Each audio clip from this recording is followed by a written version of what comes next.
নবী সাল্লাল্লাহু আলাইহি ওয়াসাল্লাম একদিন ঘুম থেকে উঠলেন ভয় পেয়ে, আতঙ্কিত। নবীজি ভয় পেয়ে আতঙ্কিত হয়ে ঘুম থেকে উঠে বলছেন লা ইলাহা ইল্লাল্লাহ, লা ইলাহা ইল্লাল্লাহ। তার স্ত্রী পাশে যিনি শুয়ে আছেন তিনি বলছেন নবী সাল্লাল্লাহু আলাইহি ওয়াসাল্লাম বলছেন ওয়াইলুল লিল আরব, ওয়াইলুল লিল আরব মিন শাররি ক্বাদ ইখতারাব। আরব জাতির জন্য ধ্বংস, আরব জাতির জন্য ধ্বংস। কি ভয়ঙ্কর ফিতনা ধেয়ে আসছে ওদের দিকে, কি ভয়ঙ্কর ফিতনা ধেয়ে আসছে। এবং তিনি হাতের ইশারা করে দেখালেন এইভাবে যে আজকে, নবীজি বলছেন 1400 বছর আগের কথা, 1445 বছর আগের কথা, 1445 বছর আগে নবীজি বলেছেন আজকে, ওই সময় আজকে ইয়াজুজ আর মাজুজের যে দেয়ালের কথা মনে আছে? যুলকারনাইনের সময় এই দেয়াল এতটুকু পরিমাণ খুলে দেয়া হয়েছে, এতটুকু পরিমাণ খুলে দেয়া হয়েছে 1400 কত বছর আগে। তখন তার স্ত্রী বলছেন আনুহলিকু ওয়া ফিনা সালিহিন, আনুহলিকু ওয়া ফিনা সালিহিন ইয়া রাসূলুল্লাহ, আমাদের মধ্যে ভালো মানুষরা থাকা সত্ত্বেও কি আমরা ধ্বংস হয়ে যাব? আপনি যে বলছেন ওয়াইলুল লিল আরব, আরবদের জন্য ধ্বংস। নবীজি বলছেন নাম হ্যাঁ ধ্বংস হয়ে যাবে। ইযা কাসুরাতিল খাবাস, যখন নগ্নতা, বেহায়াপনা, অশ্লীলতা সমাজে রন্ধ্রে রন্ধ্রে ছড়িয়ে পড়বে, তখন আলেম জালেম সব ধ্বংস হবে। এই হাদিসটা অকাট্য হাদিস বুখারী মুসলিমের, মানে এটা সহিহ, এটা বিষয়ে কোনো সন্দেহ নেই। তাহলে নবীজি 1445 বছর আগে বলছেন যে আরবদের জন্য ধ্বংস ধেয়ে আসছে, এবং দেয়াল এভাবে খুলে দেওয়া হয়েছে। কাদের দেয়াল? ইয়াজুজ আর মাজুজ। আর ইয়াজুজ আর মাজুজের সাথে আরবদের ধ্বংসকে সম্পর্কিত করা হলো না? ইয়াজুজ আর মাজুজের সাথে আরবদের ধ্বংসকে সম্পৃক্ত করা হলো এবং বেহায়াপনাকে সম্পৃক্ত করা হলো, তাই না? বুঝতে পারছেন? আরব জাতির ধ্বংসের সাথে ইয়াজুজ মাজুজকে কানেক্টেড করা হলো এবং অশ্লীলতাকে, কি বলেন, অশ্লীলতাকে কানেক্টেড করা হলো। এখন আপনি চিন্তা করে দেখেন, সারা বিশ্বে পর্নোগ্রাফি কারা ছড়িয়ে দিয়েছে? বলেন দেখি। পর্নোগ্রাফি কি বেহায়াপনা না? সমাজের ইযা কাসুরাতিল খাবাস, যখন সমাজের রন্ধ্রে রন্ধ্রে বেহায়াপনা ছড়িয়ে পড়ে নাই? হাদিসটা মিলান। সমাজের এই মেয়েদের, এই যে ফ্যামিলিস্ট রেভলিউশন কারা ছড়িয়ে দিয়েছে? সমাজে মেয়ে ছেলে একসাথে চলবে একই পোশাকে, কারা ছড়িয়ে দিয়েছে? সমাজে মেয়েদের বেপরদায় চলার এই সংস্কৃতি কারা ছড়িয়ে দিয়েছে? মাদক আর সুদের সংস্কৃতি কারা ছড়িয়ে দিয়েছে? সবচেয়ে বড় কথা, ফ্রি সেক্স, ওপেন সেক্স, জিনা, ব্যভিচার, পর্নোগ্রাফি, এগুলো কারা ছড়িয়ে দিয়েছে? এটাই ওই যে খুলে দেয়া হয়েছে। এটা আমার ব্যাখ্যা, এটা আমার বুঝ। পৃথিবীর এমন কোন রাষ্ট্র বাকি রাখে নাই তারা এগুলো ছড়াতে, এমন কোন রাষ্ট্র বাকি নেই। তাহলে সব জায়গায় ছড়িয়ে পড়বে না ইয়াজুজ মাজুজের ফিতনা? ছড়িয়ে পড়েছে। আল্লাহ সুবহানাহু ওয়া তাআলা আমাদেরকে খেলার ছলে সৃষ্টি করেন নাই, তাই করেছেন কি? আল্লাহ সুবহানাহু ওয়া তাআলা এই পুরো মহাবিশ্ব, আসমান জমিন, সাত আকাশ, এই পৃথিবী, জিন ও মানব জাতি, এই সবকিছুই একটা মহৎ বিশাল উদ্দেশ্যকে সামনে রেখে সৃষ্টি করেছে। আল্লাহ পাক কিন্তু খেলার ছলে এগুলো সৃষ্টি করেন নাই। আপনারা একটু আমার সাথে মনোযোগ দিবেন, তাহলে আলোচনা করে মজা পাওয়া যাবে ইনশাআল্লাহ। খেলার ছলে আল্লাহ পাক কোনো কিছু সৃষ্টি করেন নাই। উদ্দেশ্যটা কি? উদ্দেশ্য হচ্ছে আল্লাহ পাক বলছেন সূরা মুলকের মধ্যে, কোন সূরা? সূরা মুলক। আমরা রাতের বেলা তেলাওয়াত করার অভ্যাস করব ইনশাআল্লাহ। এটা গুরুত্বপূর্ণ আমল এবং সুন্নাহ। এই সূরার প্রথম দিকে আল্লাহ পাক বলেছেন আল্লাযী খালাকাল মাউতা ওয়াল হায়াতা লিয়াবলুয়াকুম আইয়ুকুম আহসানু আমালা, লিয়াবলুয়াকুম আইয়ুকুম আহসানু আমালা। আল্লাহ পাক এই জীবন মৃত্যু মানে পুরো বিষয়গুলো সৃষ্টি করেছেন একটা উদ্দেশ্যে। উদ্দেশ্যটা হচ্ছে লিয়াবলুয়াকুম আইয়ুকুম আহসানু আমালা। আল্লাহ পাক দেখতে চান আমাদের মধ্যে আমলে শ্রেষ্ঠকে। আল্লাহ পাক দেখতে চান আমাদের মধ্যে আমলে আহসানকে। আহসান শব্দটা কি? আহসান। হাসান মানে হলো উত্তম, আহসান মানে সবচেয়ে উত্তম, কবির মানে হলো বড়, আকবার মানে কি বলেন? সবচেয়ে বড়, সগীর মানে ছোট, আসগর মানে সবচেয়ে ছোট। তো এখানে যে শব্দটা ব্যবহার করা হয়েছে এটাকে আমরা আরবি ব্যাকরণের ভাষায় বলি ইসমে তাফজিল, আর ইংরেজিতে বলি সুপারলেটিভ ফর্ম। কি ফর্মস? সুপারলেটিভ তো বোঝেন, যেটা দিয়ে সর্বোচ্চটা বোঝায়। এখানে হাসান এর সুপারলেটিভ হচ্ছে আহসান। আল্লাহ পাক দেখতে চান এই দুনিয়াতে আমরা আমলে আহসানকে। সুবহানাল্লাহ। আল্লাহ পাক দেখতে চান না গরু খাওয়া মুসলিমকে। আল্লাহ পাক দেখতে চান না জুমার দিনে কে নামাজ পড়তে আসে। আল্লাহ পাক দেখতে চান না ঈদের দিনে কারা নামাজ পড়তে আসে, রমজান মাস আসলে কারা মুসল্লি হয়। আল্লাহ পাক এটা দেখতে চান। আল্লাহ পাক কি দেখতে চান? আমলে আহসান। আহসান হতে হলে কি গতানুগতিক মুসলিম হলে চলবে, না শক্ত মুসলিম হতে হবে? কোনটা? মুসলিম এখন বাংলাদেশে মোটামুটি দুই প্রকার। একটা হচ্ছে সুবিধাবাদী মুসলিম, আর একটা হচ্ছে প্রকৃত মুসলিম। সুবিধাবাদী মুসলিম কেমন? নামাজও পড়বো, সুদও খাবো, আমি যাকাতও দিব, এদিকে ঘুষও নিব। ধরেন যে বছর বছর হজ ওমরা করলাম, আবার অন্যের সম্পদ আত্মসাৎ করছি, মানুষের উপর জুলুম করছি। মানে যে অংশটুকু পালন করতে আমার কোনো সমস্যা নাই, ওই অংশটুকু আমরা পালন করতে কোনো সমস্যা মনে করি না।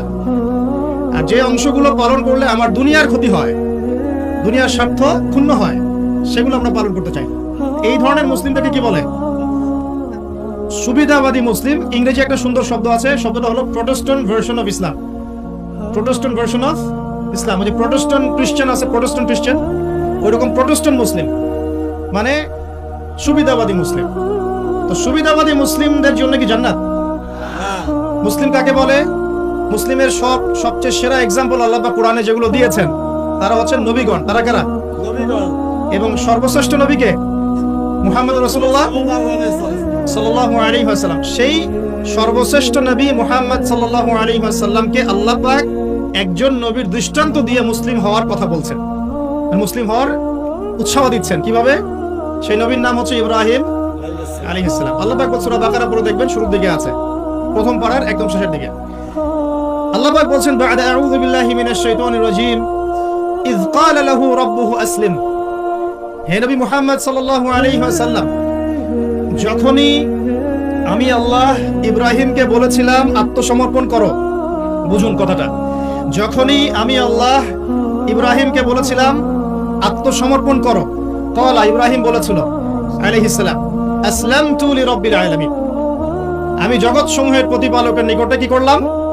আত্মসমর্পণ করলাম। এটা কেমন ছিল আত্মসমর্পণ?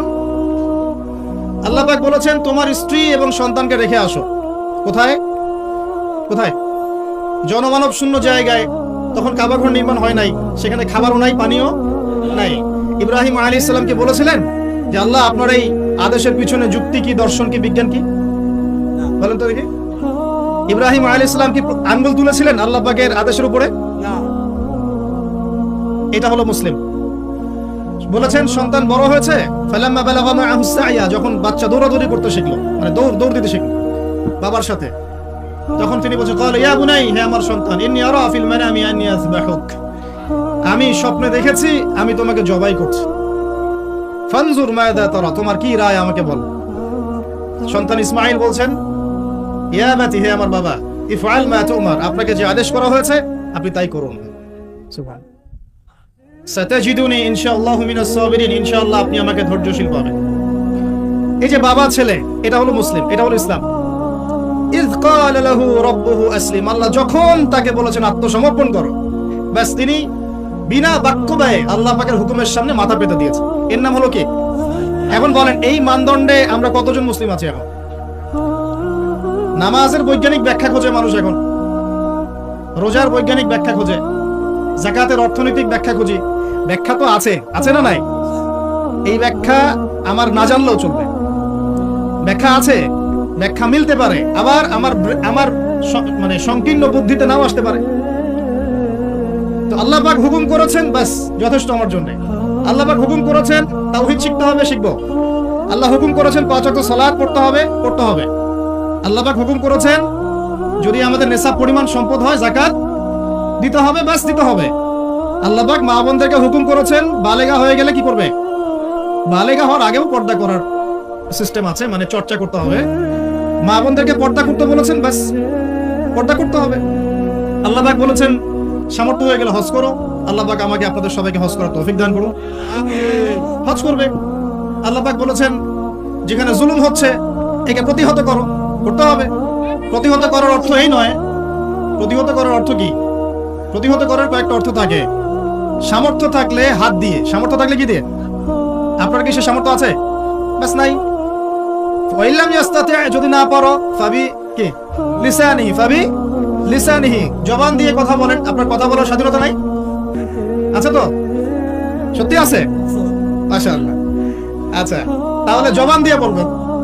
তাহলে কি বলবেন? জবান দিয়ে বলবেন, যতদূর পারেন বলবেন। আর ওয়াইলাম ইয়াস্তাতি, যদি এটাও করতে না পারো তাহলে ফাবিকলবিহি, অন্তর থেকে ঘৃণা করো। ঘৃণা কি আছে? ওয়াবিযালিকা আদআফু মিনাল ঈমান, এটা হলো ঈমানের সবচেয়ে নিচু অংশ। এরপরে ঈমানের কোনো অংশ নাই। মানে অন্যায়, অবিচার, জুলুম, পাপাচার দেখেও যাদের মনের মধ্যে ঘৃণাও আসছে না, আমরা আর মুমিন নাই। সত্যি কথা, এটাই সত্য কথা। আমরা মানি আর না মানি, আল্লাহ পাকের শাস্তি আসার আগেই তওবা করে ফিরে আসা উচিত। আল্লাহ পাক তৌফিক দান করুন। তো ইসলাম বোঝাচ্ছিলাম যে দেখুন, যখন আল্লাহ পাকের যে হুকুম চলে আসবে তার সামনে আত্মসমর্পণ করার নাম কি? ব্যাস, এই হলো ইসলাম। এখন বলেন, সত্যিকার অর্থে আমাদের সমাজে এই সুবিধাবাদী মুসলিমদের সংখ্যা বেশি না প্রকৃত মুসলিমদের সংখ্যা বেশি? আল্লাহ পাক বলেছেন আমাদেরকে প্রকৃত মুসলিম হতে। আল্লাহ পাক দেখতে চান, এই সৃষ্টির উদ্দেশ্য কি? আল্লাহ দেখতে চান সবচেয়ে শ্রেষ্ঠ মুসলিম কারা। সুবহানাল্লাহ, সুবহানাল্লাহ। আল্লাহ পাক আমাদেরকে শ্রেষ্ঠ মুসলিম হওয়ার তৌফিক দান করুন। এখন এই কাজটা তো সহজ না। কাজটা কি সহজ? কাজটা কিন্তু এত সহজ না। তো কাজটাকে সহজ করার জন্য আমরা আল্লাহর তৌফিক কামনা করি। আল্লাহ পাক আমাদের সবাইকে তৌফিক দান করুন। সর্বপ্রথম আল্লাহ পাক আমাদেরকে দান করুন আল্লাহ পাকের রহমত। আল্লাহ পাক আমাদেরকে দান করুন আল্লাহ পাকের মারিফত, আল্লাহ পাকের দ্বীনের বুঝ, নেক হায়াতের মধ্যে বরকত এবং সঠিক বেঠিক ভালো মন্দ বোঝার ক্ষমতা এবং হক চিনে গেলে তার উপর অটল থাকার তৌফিক। আল্লাহ পাক আমাদের সবাইকে এগুলো দান করুন। এখন আজকের যে কথাটা বলতে চাচ্ছি, যে আমরা যদি আমাদের জীবনটা কাজে লাগিয়ে আল্লাহ পাকের রেজামন্দি হাসিল করতে চাই, সমকালীন ফিতনাময় প্রেক্ষাপটটা আরো কঠিন বেশি। আগের প্রেক্ষাপটটা যতটা কঠিন ছিল, আস্তে আস্তে প্রেক্ষাপট কি হচ্ছে? আরো কঠিন হচ্ছে। যেমন পুরো বিশ্বের ক্ষমতা একসময় মুসলিমদের হাতে ছিল, এখন আছে কি? পুরো বিশ্বের অর্থনৈতিক চালিকা শক্তি একসময় মুসলিমদের হাতে ছিল, এখন কি আছে? পুরো বিশ্বের আপনার বিজ্ঞান প্রযুক্তি বলেন, সামরিক বিষয়গুলো বলেন, সেনাবাহিনী বলেন, হ্যাঁ, রাষ্ট্রীয় কাঠামো বলেন, খেলাফা বলেন, যত বড় বড় কথা শব্দগুলো, এগুলো একসময় মুসলিমদের হাতে ছিল। কাদের হাতে ছিল? এখন কি পুরো বিশ্বের কন্ট্রোল মুসলিমদের হাতে আছে? পুরো বিশ্বের অর্থনৈতিক কন্ট্রোল আছে? পুরো বিশ্বের পলিটিক্যাল কন্ট্রোল, পুরো বিশ্বের এই যে বড় বড় অস্ত্রশস্ত্রগুলো মুসলিমদের হাতে আছে? মিডিয়াগুলো, প্রযুক্তি। তো এখন প্রেক্ষাপট তাহলে আরো বেশি জটিল। তার উপরে আবার সামাজিক ফিতনা আছে, বেপর্দার ফিতনা আছে, সমকামিতা আছে, পর্নোগ্রাফি আছে, জুয়া আছে, কিশোর গ্যাং আছে, মাদকাসক্তের সয়লাভ আছে, বেপর্দা নারীদের সয়লাভ আছে, আছে না? মিডিয়ার প্রোপাগান্ডা আছে, জুলুম আছে, কত কি আছে। এই সবকিছু মিলায় এই যুগে তো চলা আরো কঠিন কিনা? এই যুগে চ্যালেঞ্জটা আরো কঠিন কিনা? এজন্যই এরকম একটা যুগের কথা বলে নবী সাল্লাল্লাহু আলাইহি ওয়াসাল্লাম সুসংবাদ দিয়েছেন আমাদের। কি সুসংবাদ? নবীজি বলছেন, ইন্না মিন ওয়ারাকুম জামানাস সাবরিন, বলেন সাল্লাল্লাহু আলাইহি ওয়াসাল্লাম, তোমাদের সামনে একটা কঠিন সময় আসছে, কঠিন সময়। উদাহরণ দিতে গিয়ে নবীজি বলছেন, সময়টা এমন কঠিন যে হাতের মধ্যে আগুন ধরাটা যতটা কঠিন, হাতে ঈমান ধরে রাখা অত কঠিন হবে। আগুন ধরা কঠিন না সহজ? আগুন ধরা কঠিন না সহজ? নিঃসন্দেহে কঠিন। তাহলে ঈমান ধরে রাখাটাও হবে ওই রকম কঠিন। তার মানে বুঝতে পারছি, এখন আমরা যারা ঈমান নিয়ে চলাফেরা করার দাবি করছি কিন্তু ওই রকম হিট ফিল করছি না, তাহলে ঈমানও সমস্যা নাকি? আচ্ছা, নবীজি বলছে সুসংবাদ হচ্ছে, ওই জামানাতে যদি তোমরা আমার সুন্নতের উপরে অটল থাকতে পারো, ভালো করে শোনেন দিনী ভাইরা, ওইরকম ফিতনাময় পরিবেশে কঠিন জামানায় যদি তোমরা আমার সুন্নত, আমার আদর্শের উপরে অটল থাকতে পারো, আল্লাহ পাক তোমাদেরকে 50 জন শহীদ সাহাবীর নেকি দিবেন। তাহলে আমাদের তো পথ পেয়ে গেলাম। আমরা কি এই সমাজ থেকে পালিয়ে যাব? না এখানে থেকেই পরিবর্তনের চেষ্টা করবো? কোনটা? ব্যাস, আমাদের কাজও পেয়ে গেলাম। এখন এই পুরো কাজ, নিজে আমল করা, দিন শেখা, পরিবার, সমাজ, দিনের দাওয়াত, এই সবকিছুকে একসাথে রেখে, সামনে রেখে মোটামুটি ভাবে 5টা কাজ আমাদেরকে করতে হবে। রাজি আছেন ইনশাআল্লাহ? এই 5টা হচ্ছে আলোচনার মূল বিষয়। 1 নাম্বার, কথা বললে ভাই অনেক কথা বলা যায়, মোটা দাগে 5টা আমাদের কর্তব্য এখন। আল্লাহ পাক আমাদের সবাইকে করার তৌফিক দান করুন। 1 নাম্বার হচ্ছে, দুনিয়ায় সফল হতে, পরকালে আল্লাহর রেজামন্দি হাসিল করতে এবং দ্বীন ইসলামকে আল্লাহর জমিনে বিজয়ী করতে সর্বপ্রথম আমাদের ঐক্যবদ্ধভাবে যে কাজটা করতে হবে সেটা হলো আল্লাহর দ্বীনের জ্ঞান শেখা, আল্লাহর দ্বীনের ইলম অর্জন করা। একদম মুখস্থ করে নেন আজকের লেকচার। কি অর্জন করা? ইলম অর্জন করা, দ্বীনি ইলম অর্জন করা। আপনি দুনিয়াবি ইলমে ডক্টর, ইঞ্জিনিয়ার, পাইলট, ব্যারিস্টার, জজ যাই হন, দ্বীনি ইলম অর্জন করতে হবে। আপনি যেই হন না কেন, যে কেউ হন না কেন, দ্বীনি ইলম আপনাকে অর্জন করতে হবে। কতটুকু অর্জন করতে হবে? কতটুকু? যতটুকু অর্জন করলে আমি শিরক চিনতে পারি, তাওহীদ চিনতে পারি, আমি সুন্নাত চিনতে পারি, বেদাত চিনতে পারি, আমি হালাল চিনতে পারি, হারাম চিনতে পারি, আমি হক চিনতে পারি, বাতিল চিনতে পারি, আমি ঈমান ভঙ্গের কারণ জানতে পারি, আমি ওযু, গোসল, নামাজ, ইকামত, কালিমা, আমাদের এই যে বুনিয়াদী শিক্ষা, দ্বীন ইসলামের বুনিয়াদী শিক্ষা আমাকে অর্জন করতেই হবে। রাজি আছেন ইনশাআল্লাহ? বাংলাদেশের বহু মানুষ নামাজ ঠিকমতো পড়তে জানেন, বহু মানুষ ওযু করতে জানেন, বহু মানুষ ইস্তেনজাও করতে জানেন, আর বহু মানুষ কোরআন তেলাওয়াতও করতে জানেন। কোরআন তেলাওয়াত বিশুদ্ধ করে না শিখলে আপনি আযান দিতে পারবেন না, ইকামত দিতে পারবেন না। আপনি নামাজে দাঁড়িয়ে আল্লাহু আকবার বলে সানা পড়তে, সূরা ফাতিহা পড়তে, আরেকটা সূরা মেলাতে, রুকুর তাসবিহ, সিজদার তাসবিহ, তাশাহুদ, দুরুদ, মাসুরা এগুলো শুদ্ধ করে পড়তে পারবেন।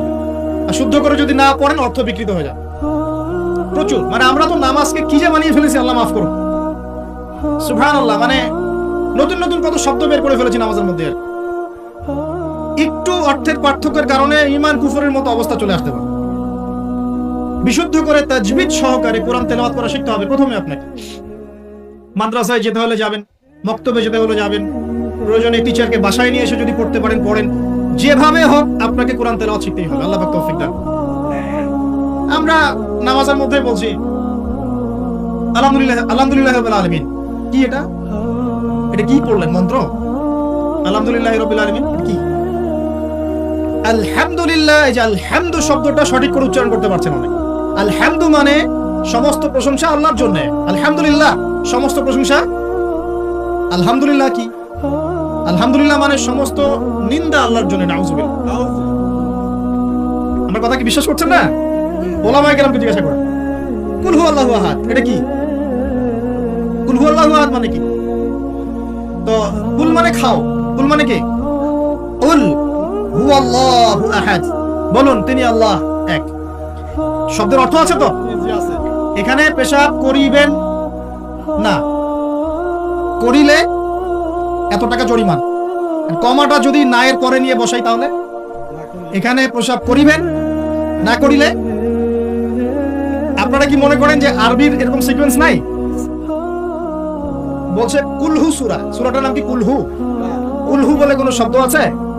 কুল একটা শব্দ, হুয়া আলাদা শব্দ। কুল হুয়া আল্লাহু আহাদ, কুল হুয়াল্লাহু আহাদ। এই তো আমরা কত ভুল করি পদে পদে। সামিআল্লাহু লিমান হামিদা আছে না? সামিআল্লাহ, আল্লাহ তার কথা শোনেন। লিমান হামিদা, যে তার প্রশংসা করে, না যে আল্লাহর প্রশংসা করে আল্লাহ তার কথা শোনেন। এন্ড আমরা শব্দ বানিয়েছি সামিআল্লাহ হুলিমান হামিদা। হুলিমান হামিদা কি শব্দ? হুলিমান হামিদা বলে কোন শব্দ আছে? সামিআল্লাহু লিমান হামিদা, সামিআল্লাহু লিমান হামিদা। তো এই যে পদে, আমি বলতে গেলে নামাজ দিয়ে রাত পার হয়ে যাবে। পদে পদে পদে পদে আল্লাহু আকবার শব্দটা আল্লাহু আকবার, আল্লাহু আকবার বানিয়ে দেয়। আকবার, আকবার মানে কি? অনেকের আজান শুনে মনে হয় যে গিয়ে একটা পিটন লাগাই দিয়ে, ইকামত শুনলে মনে হয় যে একটা পিটন লাগাই দিয়ে। কাক্কা মাদিস সালাহ, কাক্কা মাদিস সালাহ, এটা আবার কি? এগুলো কি? মানে এই যে এগুলো কেন হচ্ছে জানেন? একটাই কারণে, কারণ বিশুদ্ধ করে আমরা কুরআনুল কারীম তেলাওয়াত করা শিখছি না। তো দিন কায়েম করবে, দাওয়াতের কাজ, মেহনত, জিহাদ, ইকামতের দিন, কত বড় বড় কথা। আর বেসিক এই কোরআন তেলাওয়াত করা শেখার নাম নাই। আমরা ইয়াংদের মধ্যে একটা সমস্যা দেখছি এখন, ফ্যান্টাসি। ফ্যান্টাসি ফ্যান্টাসি মানে আগে হয়তো মানে বিপথে ছিল, হেদায়েত পেয়েছে, ইসলামের দিকে এসেছে। এখন অনেক বড় বড় স্বপ্ন, মাশাআল্লাহ। স্বপ্ন দেখা ভালো, বড় বড় স্বপ্ন, বড় বড় ইচ্ছা। অনলাইনে বসে গরম করে ফেলছে একদম। ফেসবুক গরম, ইউটিউব গরম, হ্যাঁ, ব্লগ দিয়ে ভর্তি গরম। কিন্তু বেসিক যে কোরআন তেলাওয়াতটা করা শিখবে সেটা ঠিক নেই। 3 মাস কোরআনটা তেলাওয়াত করা শিখবে একজন আলেমের কাছে নাই। এটা কোর্স লঞ্চ করে দেন 6 মাস, 6 মাস ক্লাস করবে না। প্রথমে 1 মাস ক্লাস করে পরে নাই, 5 মাস নাই। এইভাবে ভাই দিনের হয়তো সামান্য কিছু খেদমত হতে পারে, সামগ্রিক পরিসরে ইসলাম বিজয়ী হবে না। এক কথায় আমরা যদি এই যুগের আবু বকর, ওমর, উসমান, আলী রাদিয়াল্লাহু আনহুম আজমাইন হতে না পারি, তাহলে এই যুগের সেই ইসলামী খেলাফা বাস্তবায়িত হবে না। এটা হলো মূল কথা। এই পথের প্রথম কাজটাই হচ্ছে দ্বীনি ইলম অর্জন করা। আর ইলম অর্জন করাটা আপনার জন্য কি? নফল, মুস্তাহাব, সুন্নাত না ফরজ? এটা কে বলেছেন? রাসূলুল্লাহ সাল্লাল্লাহু আলাইহি ওয়াসাল্লাম বলেছেন, তালাবুল ইলমি ফরিদাতুন আলা কুল্লি মুসলিম। তালাবুল ইলম মানে জ্ঞান অর্জন করা। ফরিদা, ফরজ মানে কি? ফরজ মানে বাধ্যতামূলক। আলা কুল্লি মুসলিম, কুল্লি মানে কি? প্রত্যেক। কুল্লি মানে কি? কুল্লু মানে প্রত্যেক। প্রত্যেক মুসলমানের উপরে, প্রত্যেক মুসলমান যে মুসলমান দাবি করে নিজেকে, কালিমা পড়েছে, তার উপরে জ্ঞান অর্জন করা ফরজ করেছেন আল্লাহ। আপনি কোরআন তেলাওয়াত না শিখে থাকতে পারবেন না, তো এটা আপনার উপর ফরজ করা হয়েছে। নামাজ কি পড়ছেন, কি বলছেন, এটা আপনাকে শিখতে হবে, তো এটা ফরজ করা হয়েছে। আযান দেওয়া শিখতে হবে, ইকামত দেওয়া শিখতে হবে, ইমামতি করার যোগ্যতা অর্জন করতে হবে। এই মালয়েশিয়ার একটা ভালো জিনিস দেখলাম যে ওখানে প্রাইমারি লেভেল থেকে, মানে স্কুল লেভেল থেকেই এই মাদ্রাসা এবং মানে জেনারেল এটা আলাদা করে করে কোনো প্যাটার্ন করা নাই, এটা একসাথেই প্যাটার্নটা করে দেয়া। মানে আপনি স্কুলে ভর্তি হলে, স্থানীয় স্কুলে বা কলেজে যেভাবে তারা সিস্টেম করেছে, ইসলামের বুনিয়াদী শিক্ষাটা বাধ্যতামূলক শিক্ষা হবে। যে কেউ, তাদের সিভিলিয়ানদের মধ্যে যে কেউ ইমামতি করতে পারে। মাশাআল্লাহ, এটা আমাদের করা উচিত ছিল না? আমরা কি মুসলিম প্রধান দেশের অধিবাসী না? আমরা জোর দাবি জানাই যে শিক্ষা ক্ষেত্রে একটা আমূল পরিবর্তন নিয়ে আসতে হবে ইনশাআল্লাহ। একদম প্রাইমারি লেভেল থেকে ইসলামিক শিক্ষাকে আমাদের দেশে বাধ্যতামূলক করা হোক। মাদ্রাসা শিক্ষা মাদ্রাসায়, আবার সেকুলার শিক্ষা সেকুলার শিক্ষাতে, এই দুদিকে চলছে। তাহলে একজন ব্যক্তি যে এই যে স্কুলে ভর্তি হলো, আপনার ছেলে এখানে 10 বছর পড়বে, এসএসসি পরীক্ষা দিবে, এইচএসসি, তারপর অনার্স মাস্টার্স, এই 20 বছরে ইসলামটা শিখবে কি? যতটুকু শিখছে এই শিক্ষাটা তো প্র্যাকটিক্যালি প্রয়োগ করতে পারছে না। আর এই জায়গা থেকে যখন কেউ উঠে আসছে, তখন সে তো উম্মার দায়িত্ব নিতে পারছে না। তাহলে ব্যাপারটা কি এমন যে আমরা এদিকে শুধু দুনিয়ার চর্চা করব, আর মাদ্রাসা লাইনে যারা পড়ে তারা দিনের চর্চা করবে? দিন চর্চা করার, দিন পালন করার, প্রচার প্রসারের আমাদের কোনো অধিকার নাই? তাহলে এই শিক্ষাটা অর্জন করলে কি আমরা কি সবাই কি খারাপ হয়ে যাব? ইসলামিক শিক্ষা শুরু থেকে দেওয়ার চেষ্টা করি বাচ্চাদেরকে, প্রাইমারি লেভেল থেকে, আমাদের বাচ্চারা কি নষ্ট হয়ে যাবে? এই জিনিসটা আল্লাহ পাক আমাদের সমস্ত ঊর্ধ্বতন কর্তৃপক্ষদেরকে বোঝার তৌফিক দান। আল্লাহ পাক আমাদের ঊর্ধ্বতন কর্তৃপক্ষদেরকে এই বিষয়টা বোঝার তৌফিক দান করুন যে ইসলামী শিক্ষায় কল্যাণ ছাড়া অকল্যাণ কিছু নাই। এখানে যদি অন্য ধর্মাবলম্বী কেউ থাকেন, সে তার ধর্ম চর্চা করবে, কোনো সমস্যা? আমরা আমাদের ধর্ম শিখবো ইনশাআল্লাহ। তো এই জিনিসটা আমাদের বুনিয়াদী শিক্ষা। এখন যদি আপনি না পারেন, এখন আপনার কাছে ওই পাওয়ার নাই, ক্ষমতা নাই, ইমপ্লিমেন্টের সুযোগ নাই, তাহলে কি করবেন? তাহলে এখন যে আপনি 20 বছর পড়াশোনা করে ফেলেছেন জেনারেল লাইনে, এখন কি করবেন? এখন আপনার জন্য কিছু অপশন খোলা আছে। এক, স্থানীয় বরেণ্য ওলামায়ে কেরাম যারা আছেন তাদের সাথে পরামর্শ করে সিলেবাস তৈরি করে নিয়ে পড়াশোনা করুন, এটা একটা অপশন। 2, আপনারা কিছু দিনী ভাই ব্যাচ করে করে ওলামায়ে কেরামের কাছে গিয়ে একটা একটা করে কিতাব শেষ করেন। 2, 3, অনলাইনে কিছু কোর্সেস চলছে, এই কোর্সেস গুলো করতে পারেন, কাজে দিতে পারে। তবে অনলাইনে কোর্স অফলাইনের মতো হয় না। অফলাইনে ওস্তাদের সামনে বসে যে পড়াশোনা, এটা অনলাইনে পাবেন না, ঠিক আছে? অথবা আপনার যদি সুযোগ থাকে তাহলে প্যাটার্ন চেঞ্জ করে এই প্যাটার্নে যেতে হবে। এগুলো ছাড়া তো আপনার সামনে কোনো অপশন খোলা নাই।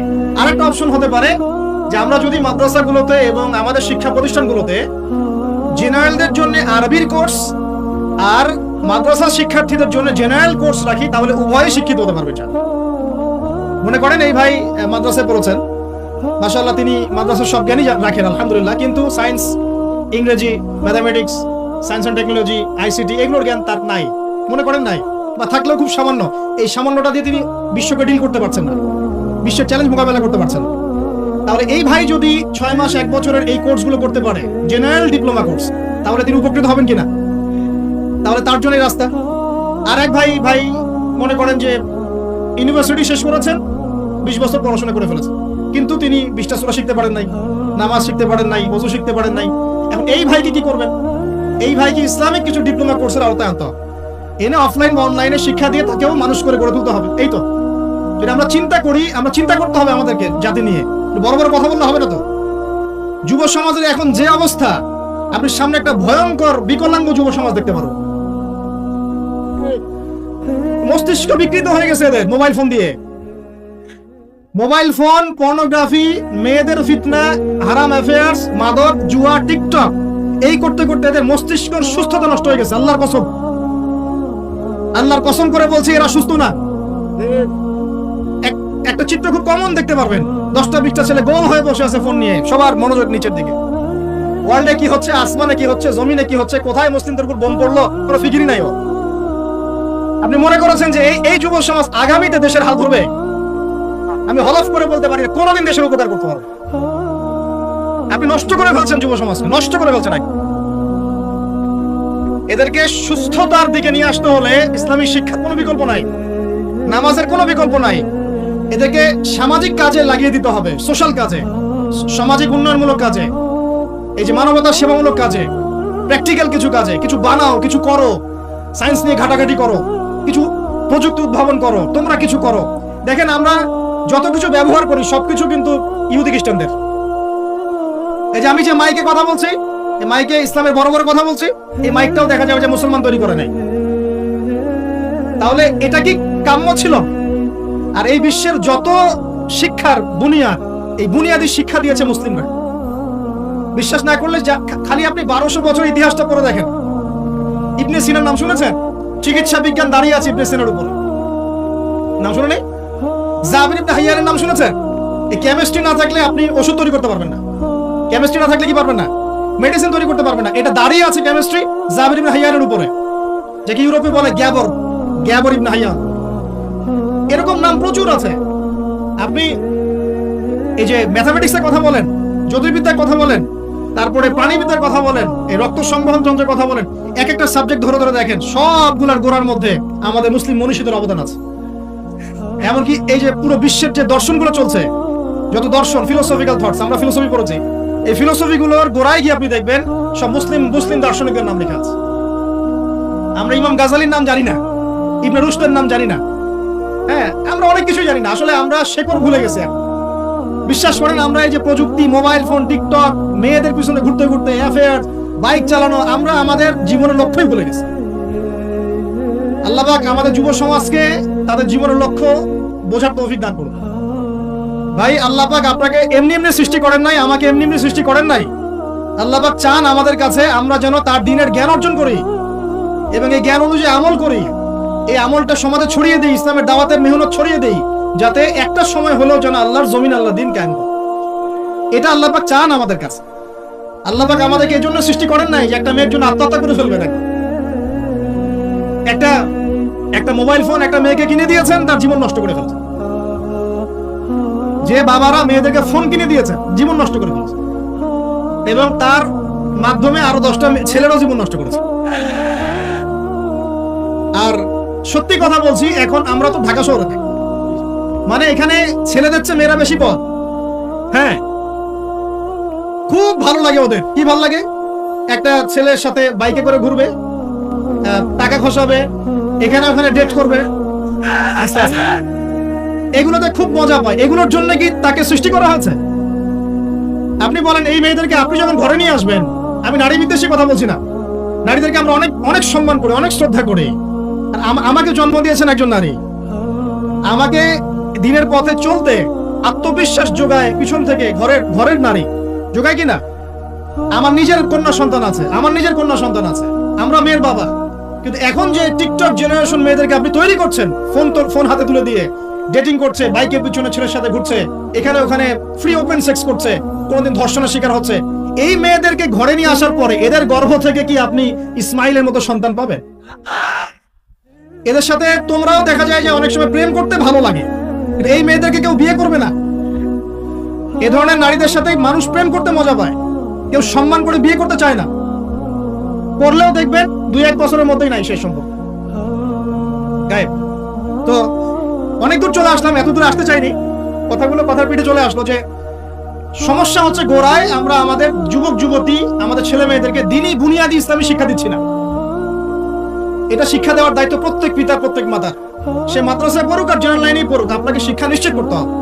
কিভাবে করবেন এই হেডেক এখন আপনার, আমার আর হেডেক নাই, আমি দিয়ে দিলাম হেডেক আপনাকে। এই হেডেকটা আমার মাথায় ছিল, আপনাকে দিয়ে দিলাম, আপনি চিন্তা করেন কিভাবে করবেন। এখন পারলে অফলাইনে করেন, তাহলে অনলাইনে করেন। অনলাইনে আচ্ছা, আলোচনা চলে আসছে, একটা কথা বলে দিই, অনলাইনে অনেক রকম কোর্সেস চলছে। তবে আমি নিয়াত করেছি ইনশাআল্লাহ, আমি আরো কয়েকজন ওলামায়ে কেরামদের সাথে পরামর্শ করেছি এবং এখনো করে যাচ্ছি, কমপক্ষে বরেণ্য 8 থেকে 10 জন স্কলার বা আলেমদেরকে নিয়ে অনলাইনে ইনশাআল্লাহ আমরা একটা মাদ্রাসা খুলবো ইনশাআল্লাহ। এটা অফলাইন না, অনলাইন মাদ্রাসা। আমি নাম দিয়েছি তাহা জিন্নুরাইন ইসলামিক অনলাইন মাদ্রাসা। আমি দোয়া করি আল্লাহর কাছে, আল্লাহ পাক যেন এই মাদ্রাসাকে কবুল করেন। এর ওসিলা করে আল্লাহ পাক লক্ষ লক্ষ কোটি কোটি যুবককে দ্বীনের জ্ঞান শেখার তৌফিক দান করেন, যুবতীদেরকে দান করেন, আমাদের ছোট ছোট সোনামণিদেরকে দান করেন। যারা অফলাইনে দিন শিখতে পারছে না, আল্লাহ যেন অনলাইনে শেখার তৌফিক দান করেন। তো এখানে বেশ কয়েকটা লেভেলে বেশ কয়েকটা কোর্স লঞ্চ করা হবে ইনশাআল্লাহ। এবং বাচ্চাদের জন্য বুনিয়াদি নুরানি কোর্স।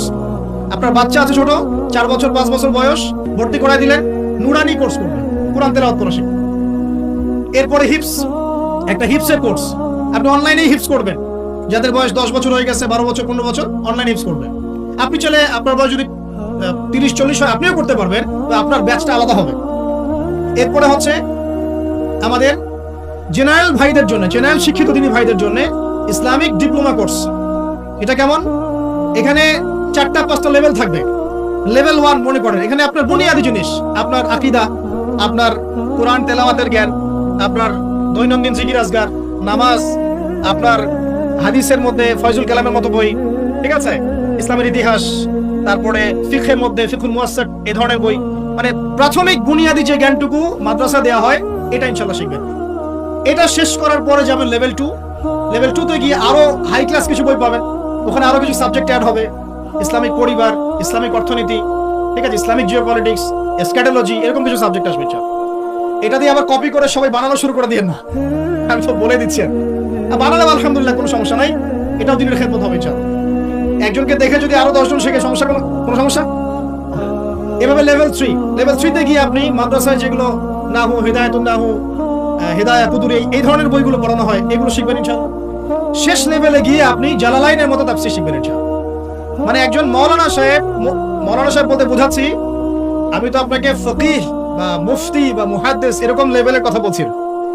একজন আলেম, একজন জাননেওয়ালা, বুঝওয়ালা মানুষ যতটুকু দিনের জ্ঞান অর্জন করেন, ইনশাআল্লাহ এই জ্ঞানটুকু আপনি লেভেল 1, 2, 3, 4, 5 এভাবে আপনি অর্জন করবেন ইনশাআল্লাহ।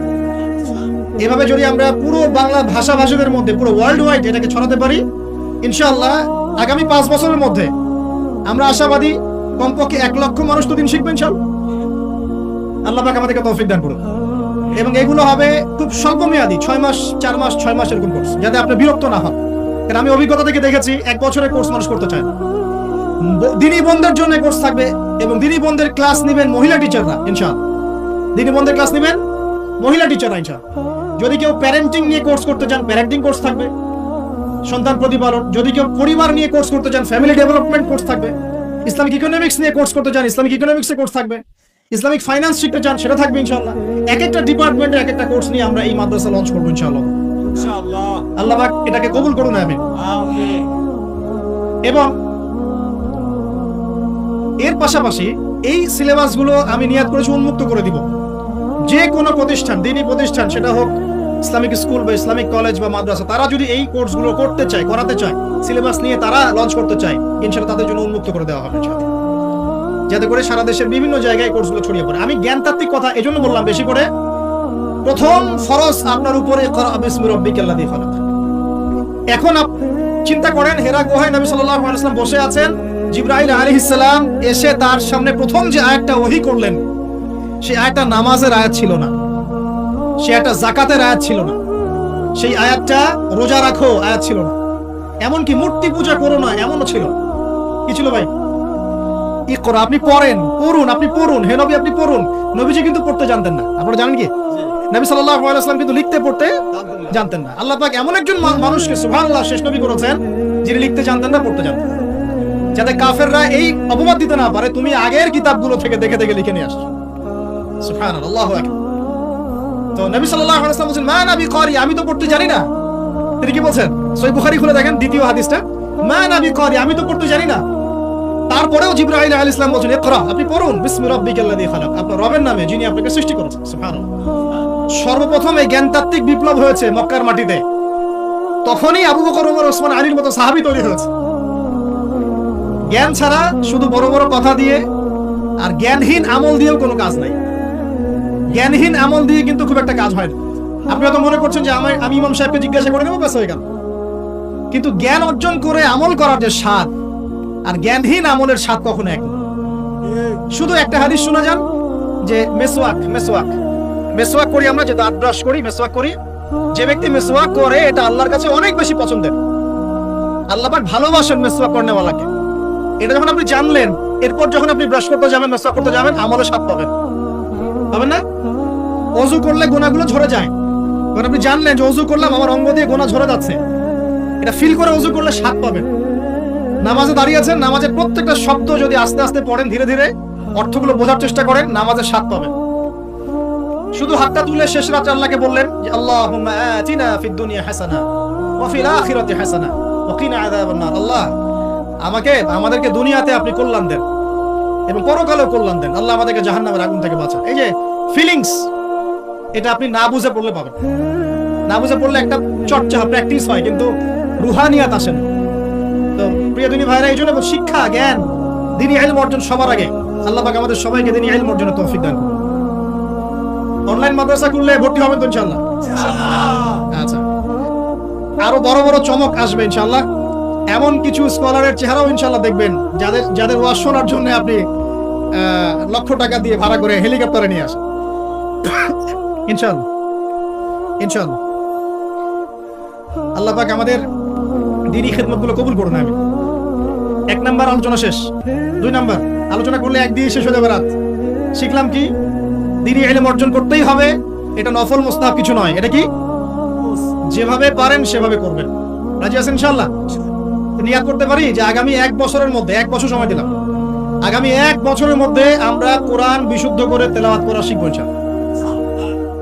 শুধু তাই না, যারা কোরআন তেলাওয়াত করতে জানি, 1 বছরের মধ্যে কোরআনের শুরু থেকে শেষ পর্যন্ত, আলিফ লাম মিম থেকে মিনাল জিন্নাতি ওয়ান নাস পর্যন্ত অন্তত একবার পুরো খতম দেব ইনশাআল্লাহ। আর যারা আরো ভালো পড়তে পারি, দ্রুত পড়তে পারি বা হাফেজে কোরআন আছি, 1 বছরের মধ্যে আলিফ লাম মিম থেকে মিনাল জিন্নাতি ওয়ান নাস অন্তত একবার যে কোনো একটা তাফসীর বা অনুবাদ পড়ে দেখব ইনশাআল্লাহ। পারা যাবে ইনশাআল্লাহ? একটা তাফসীর বাসায় কিনবেন, মাস্ট বি। যারা বিগিনার, মানে নতুন শিখছেন, নতুন পড়া শিখছেন, তারা কিনবেন মারিফুল কোরআন। কি কিনবেন? এগুলো কিন্তু ভাই ওয়াজ না, এটা আপনার সাজেশন। ওয়াজ করলে সুর করে অনেক ওয়াজ করা যায় কিনা? এই কথাগুলো আপনার জীবনে কাজে দিবেন ইনশাআল্লাহ, সারা জীবন কাজে দিবেন ইনশাআল্লাহ। যারা বিগিনার, মানে আপনি শুরু করেছেন প্রথম, বড় বড় বই আগে পড়তে যাবেন না। আগে মানে নিচু লেভেলের বইগুলো, নিচু লেভেল বলতে সহজ বইগুলো আগে পড়বেন। প্রথম পড়বেন তাফসীর পড়তে গেলে মারিফুল কোরআন। যারা বিগিনার, যারা অনেক পড়াশোনা করছেন, চর্চা করছেন, ভালো কোন তাফসীর পড়বো ফিক্স করতে পারছেন না, 2টো তাফসীর বলুন। এক হচ্ছে তাফসীর ইবনে কাসির, এটা পড়তে পারেন, হাদিস দিয়ে করা আছে তাফসীরটা। অথবা আমার সবচেয়ে ফেভারিট তাফসীর, সেটা হলো তাফসীরে জালালাইন। তাফসীরে এটা রহমতের বৃষ্টি, চিন্তা করেন না। কিসের বৃষ্টি? বদরের যুদ্ধের আগের রাত্রে বৃষ্টি হয়েছে। বদরের যুদ্ধের আগের রাত্রে কি হয়েছে? ওই বৃষ্টির সম্পর্কে আল্লাহ পাক বলেছেন এটা হলো রহমতের বৃষ্টি, যাতে তোমাদের কলব শক্ত হয়। আর আমাদের হাতে এখন 15-20 মিনিট সময় আছে, আমরা গুটিয়ে নিব।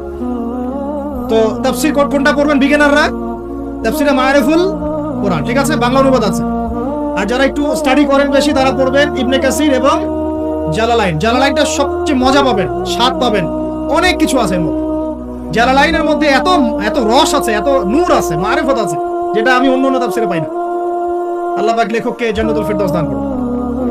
2 জন সংকলন করেছেন।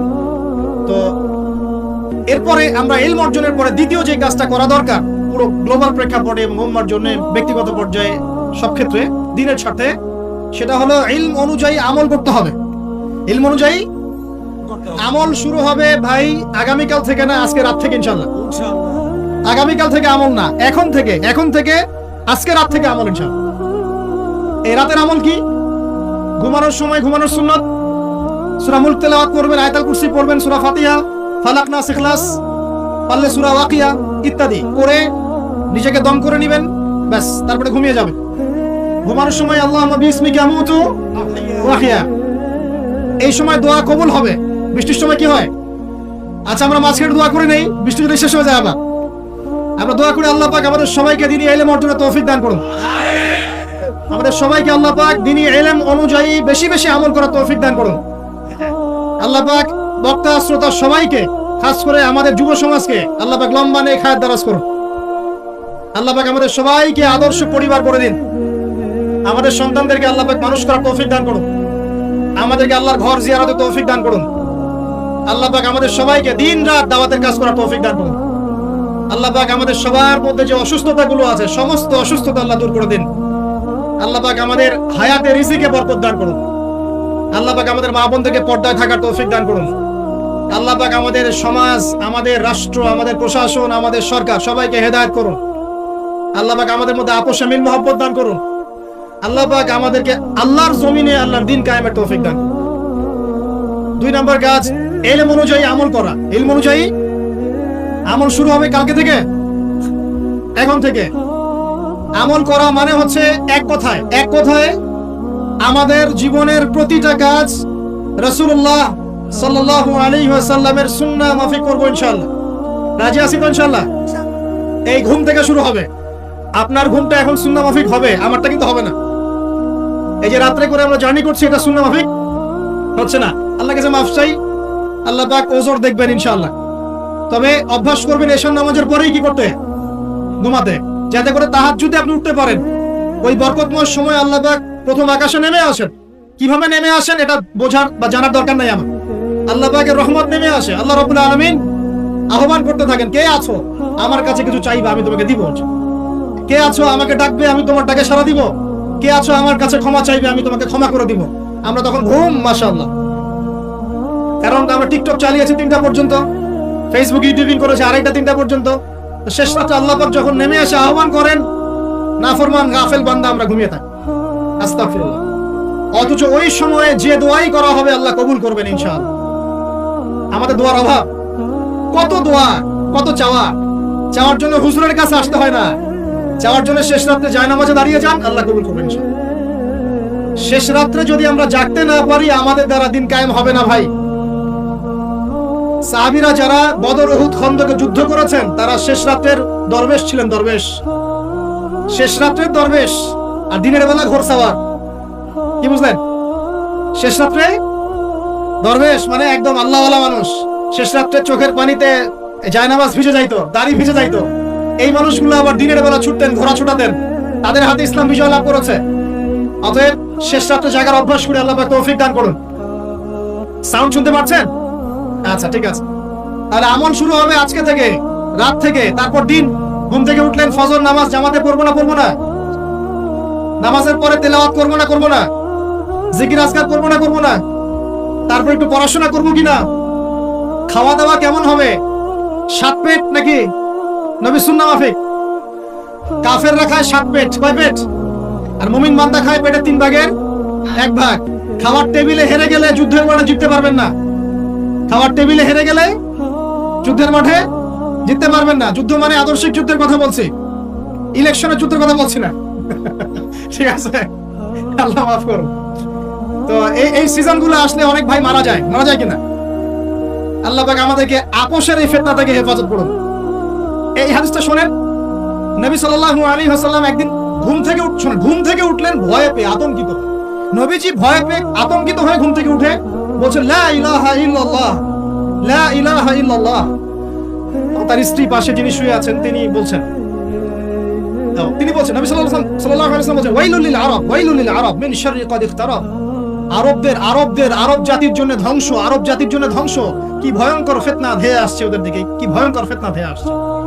এবং তিনি হাতের ইশারা করে দেখালেন এইভাবে যে আজকে, নবীজি বলছেন 1400 বছর আগের কথা, 1445 বছর আগের কথা, 1445 বছর আগে নবীজি বলেছেন আজকে, ওই সময় আজকে ইয়াজুজ আর মাজুজের যে দেয়ালের কথা মনে আছে? জুলকারনাইনের সময় দেয়াল, এই দেয়াল এতটুকু পরিমাণ খুলে দেয়া হয়েছে, এতটুকু পরিমাণ খুলে দেয়া হয়েছে 1400 কত বছর আগে। তখন তার স্ত্রী বলছেন আনুহলিকু ওয়া ফিনা সলিহিন, আনুহলিকু ওয়া ফিনা সলিহিন ইয়া রাসূলুল্লাহ, আমাদের মধ্যে ভালো মানুষরা থাকা সত্ত্বেও কি আমরা ধ্বংস হয়ে যাব? আপনি যে বলছেন ওয়াইলুল লিল আরব, আরবদের জন্য ধ্বংস। নবীজি বলছেন নাম হ্যাঁ ধ্বংস হয়ে যাবে। ইদা কাসুরাতিল খাবাস যখন নগ্নতা, বেহায়াপনা, অশ্লীলতা সমাজে রন্ধ্রে রন্ধ্রে ছড়িয়ে পড়বে, তখন আলেম জালেম সব ধ্বংস হবে। এই হাদিসটা অকাট্য হাদিস বুখারী মুসলিমের, মানে এটা সহিহ, এটা বিষয়ে কোনো সন্দেহ নেই। তাহলে নবীজি 1445 বছর আগে বলছেন যে আরবদের জন্য ধ্বংস ধেয়ে আসছে, এবং দেয়াল এভাবে খুলে দেওয়া হয়েছে। তাদের দেয়াল ইয়াজুজ আর মাজুজ, আর ইয়াজুজ আর মাজুজের সাথে আরবদের ধ্বংসকে সম্পর্কিত করা হলো না? ইয়াজুজ আর মাজুজের সাথে আরবদের ধ্বংসকে সম্পৃক্ত করা হলো এবং বেহায়াপনাকে সম্পৃক্ত করা হলো, সরি, তাই না? বুঝতে পারছেন? আরব জাতির ধ্বংসের সাথে ইয়াজুজ মাজুজকে কানেক্টেড করা হলো এবং অশ্লীলতাকে, কি বলেন, অশ্লীলতাকে কানেক্টেড করা হলো। এখন আপনি চিন্তা করে দেখেন, সারা বিশ্বে পর্নোগ্রাফি কারা ছড়িয়ে দিয়েছে?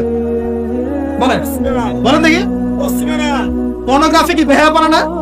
সমাজের রং ইদা কাসুরাতিল খাবাস, যখন সমাজের রন্ধ্রে রন্ধ্রে বেহায়াপনা ছড়িয়ে পড়ে নাই? মিলান, হাদিসটা মিলান। সমাজের এই মেয়েদের এই যে ফ্যামিলিস্ট রেভলিউশন কারা ছড়িয়ে দিয়েছে? ফ্যামিলিস্ট রেভলিউশন কারা ছড়িয়ে দিয়েছে? সমাজে মেয়ে ছেলে একসাথে চলবে একই পোশাকে, কারা ছড়িয়ে দিয়েছে? সমাজে মেয়েদের বেপরদায় চলার এই সংস্কৃতি কারা ছড়িয়ে দিয়েছে? মাদক আর সুদের সংস্কৃতি কারা ছড়িয়ে দিয়েছে? সবচেয়ে বড় কথা, free sex, open sex, free sex, জিনা, ব্যভিচার, পর্নোগ্রাফি, এগুলো কারা ছড়িয়ে দিয়েছে? এটাই ওই যে খুলে দেয়া হয়েছে। এটা আমার ব্যাখ্যা, এটা আমার বুঝ। পৃথিবীর এমন কোন রাষ্ট্র বাকি রাখে নাই তারা এগুলো ছড়াতে, এমন কোন রাষ্ট্র বাকি নেই। তাহলে সব জায়গায় ছড়িয়ে পড়বে না ইয়াজুজ মাজুজের ফিতনা? ছড়িয়ে পড়েছে। আল্লাহ পাক আমাদেরকে হেফাজত করুন, আমিন। আমাদের সংস্কৃতি নিয়ে আমরা বুক ফুলে বাঁচবো ইনশাআল্লাহ। আমাদের সংস্কৃতি নিয়ে আমরা চলবো ইনশাআল্লাহ। আমাদের কোরআন আছে, হাদিস আছে, আমাদের নবী আছেন, আমাদের সাহাবীরা আছেন, আমাদের দিন আছে ইনশাআল্লাহ। আমাদের অন্য কাউকে প্রয়োজন আছে? এই যে প্রযুক্তিগত কথাগুলো বললাম, একটু মাথা খাটান, এগুলো আমরাই তৈরি করতে পারবো ইনশাআল্লাহ। সব ঢেলে সাজানো যাবে ইনশাআল্লাহ তাআলা। আল্লাহ পাক আমাদেরকে বোঝার তৌফিক দান করুন। তাহলে এক নাম্বার কি বলেছিলাম ভাই? ইলম অর্জন। দুই নাম্বার ইলম অনুযায়ী আমল। আর এই আমলটা কি শুধু ব্যক্তি জীবনে না, জীবনের সব ক্ষেত্রে? আল্লাহ কবুল করুন। তিন নাম্বার, নিজের পরিবারের যত্ন নিন। নিজের ইলম অর্জন করেছেন, আমল করছেন, এখন অনেক বড় বড় কথা অনেকে বলবে, আগে পরিবার ঠিক করেন। আগে কি করবেন? ব্যাস, পরিবার বলতে আপনার স্ত্রী সন্তান। কারণ বাবা মাকে দাওয়াত দেওয়া যাবে, বাবা মাকে গালমন্দ করা যাবে না, বকাঝকা করা যাবে না। বাবা নামাজ পড়েন, আপনি কি মাই দিতে পারবেন? মা নামাজ পড়েন, আপনি কি মাই দিতে পারবেন? পারবেন। তবে এই যুগে কিছু হতভাগা আছে, এরা বাপ মাকে গায়ে হাত তোলে না। এই যুগে এমন কিছু হতভাগা ছেলে মেয়ে জন্ম হয়েছে, আল্লাহ মাফ করুন, এরা পিতা মাতার সাথেও কি জঘন্য আচরণ করে। পিতা মাতা দোয়া নিবেন, যাদের সাথে পিতা মাতার দোয়া থাকে জীবনে সফল হবে ইনশাআল্লাহ। যার সাথে পিতা মাতার দোয়া নাই, অবস্থা খারাপ, অবস্থা খারাপ। আল্লাহ মাফ করুন আমাদেরকে। এখন পরিবার বলতে আপনার স্ত্রী সন্তান প্রথম প্রায়োরিটি পাবে। আর পিতা মাতাকে আপনি দাওয়াত দিবেন, নসিহত করে বোঝানোর চেষ্টা করবেন। আপনার সন্তান যদি 10 বছর বয়সে নামাজ না পড়ে, তখন তাকে আপনি পিটাতে পারবেন, কিন্তু আপনি বাবাকে পারবেন। আর পরিবারের কিছু বিষয় এটা আপনি পাবেন প্যারেন্টিং বইয়ের মধ্যে। আর আল্লামা তাকি উসমানী দামাত বারাকাতুহু শাইখের একটা কিতাব আছে, ইসলাম ও পারিবারিক জীবন। ইসলাম ও পারিবারিক জীবন, এই বইটা পড়লে আপনি অনেক কিছু জানতে পারবেন। আমি ডিটেইলস বলে দেওয়ার সময় পাচ্ছি না আজকে। এক কথায়, পরিবারের মধ্যে তাওহীদ থাকবে, শিরক থাকবে না, ঠিক আছে? পরিবারের মধ্যে সুন্নতের চর্চা থাকবে, কোনো বেদাত থাকবে না। পরিবারে হালাল রিজিক থাকবে, কোনো হারাম ঢুকবে না। পরিবারের বিয়ে করব যখন, দিনদারিতা দেখে মেয়ে চুজ করব, সৌন্দর্য, শ্বশুর, টাকা পয়সা দেখে নয়। হ্যাঁ, সৌন্দর্য থাকতে পারে, সৌন্দর্য থাকলে নূরুন আলা নূর, আরো ভালো। কিন্তু যদি মেয়েটা এই যে আমাদের এখনকার সুন্দরী বলতে আপনারা যাদেরকে বোঝেন, নাম নিচ্ছি না, তাদের মতো সুন্দরী নাও হয়, মন খারাপ করার কিছু নাই। এগুলো সব আর্টিফিশিয়াল সুন্দর। কি সুন্দর? আসল সৌন্দর্য হচ্ছে কলবে। আসল সৌন্দর্য কোথায়? কলবে। আর তাদের কাছে যা আছে আপনার স্ত্রীর কাছে তাই আছে। এমন এক্সট্রাঅর্ডিনারি কিছু নাই ওদের কাছে। যা আপনার স্ত্রীর কাছে আছে তা তাদের কাছে সেম জিনিস, সেম। এখানে এত বেশি লোভনীয় হওয়ার কিছু নাই। পর্নোগ্রাফি দেখতে দেখতে মানুষের মাথাটা এমন নষ্ট হয়ে গেছে, নিজের স্ত্রীকে এখন আর ভালো লাগে না, মানুষের বউকে ভালো লাগে, তাই না? এটার একমাত্র কারণ পর্নোগ্রাফি দেখা। যারা পর্নোগ্রাফিতে আসক্ত, আল্লাহ পাকের কাছে তওবা করবেন, বের হয়ে আসবেন, না হলে আপনি জীবনে কখনো সুখী হতে পারবেন না। আপনি মন থেকে কখনো কনফিডেন্ট থাকতে পারবেন না, সুখী হতে পারবেন না। আল্লাহর সামনে দাঁড়ায় চোখের পানি ফেলতে পারবেন না, চোখটা নষ্ট হয়ে গেছে তো। আল্লাহ পাক আমাদের যুবক ভাইদেরকে পর্ন থেকে হেফাজত করুন।